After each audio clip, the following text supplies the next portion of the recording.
ஐயப்ப பக்தர்கள் கருப்பு ஆடை அணியும் ரகசியம் தெரியுமா? சனீஸ்வர பகவான் ஐயப்ப பக்தர் ஒருவரை பிடிப்பதற்காக சென்றார். அப்போது அவரை தடுத்து நிறுத்திய ஐயப்பன், எனது பக்தரை ஏன் தண்டிக்கிறீர்கள் என கேட்டார். அதற்கு சனீஸ்வரர், அந்த பக்தருக்கு 7.5 ஆண்டு காலம் சனி தொடங்கியது, அதனால் அவரை பிடிப்பதற்கு செல்கிறேன். இங்கு மானிடராய் பிறந்த ஒவ்வொருவரும் 7.5 ஆண்டு காலம் சனியின் துன்பத்தை அனுபவித்தே ஆக வேண்டும். அதற்கு யாரும் விதிவிலக்கல்ல என ஐயப்பனிடம் கூறினார். சரி, இனிமேல் நீ தரும் தண்டனைகளை என்னிடம் சொல்.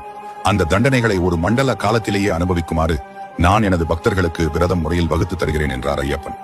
நான் 7.5 ஆண்டுகள் தரும் தண்டனையை ஒரு மண்டலத்தில் எப்படி தர முடியும் என என் பகவான் ஐயப்பனிடம் கேட்டார். கவலைப்படாதே சனீஸ்வரா, என்னுடைய பக்தர்கள் காலை மாலை இருவேளையிலும் குளிர்ந்த நீரில் நீராடுவார்கள். காலில் காலணிகளை அணிய மாட்டார்கள். தரையில் மட்டுமே படுத்து உறங்குவார்கள். கடுமையான பிரம்மச்சாரிய விரதத்தை கடைபிடிப்பார்கள். எந்த ஒரு சுகம் மற்றும் துக்கத்தில் ஈடுபடாமல் அனைவராலும் சுவாமி என அழைக்கப்படுவார்கள். மேலும் உனக்கு பிடித்த கருப்பு ஆடை மட்டுமே அணிவார்கள். அதனால் நீ அவர்களை தண்டிக்காமல் உன் பார்வையை அவர்கள் மீது இருந்து விலக்கியே வைக்க வேண்டும் என ஐயப்பன் கூறினார். இப்படி சனீஸ்வர பகவானின் பார்வையில் இருந்து தனது பக்தர்களை காக்கவே ஐயப்பன் கருப்பு ஆடை உடுத்த சொன்னார். இதை பற்றி உங்க கருத்தை கமெண்டில் கூறவும்.